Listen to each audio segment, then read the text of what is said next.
Welcome to Chillin' 101. We hope this video helps. You start by signing into Google and confirming Gemini access. Make sure your account has the necessary permissions and billing enabled if required. Next, choose or create a project so resources are organized.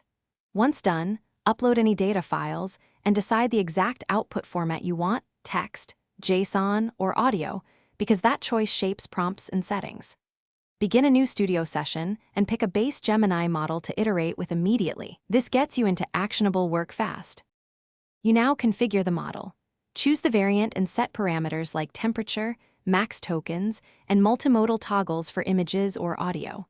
Then connect datasets or upload files and craft prompt templates. Make the instructions explicit so the model follows desired structure. Run quick, low-cost tests with small inputs to validate behavior.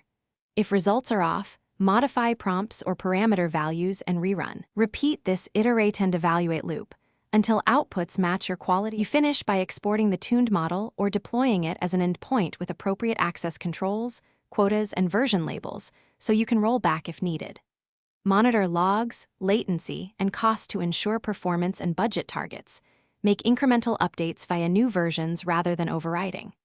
If things go wrong, simplify the prompt first, verify token limits and input formats, and reset or revert to a prior version. This troubleshooting path quickly isolates prompt, data, or configuration issues, so you can restore.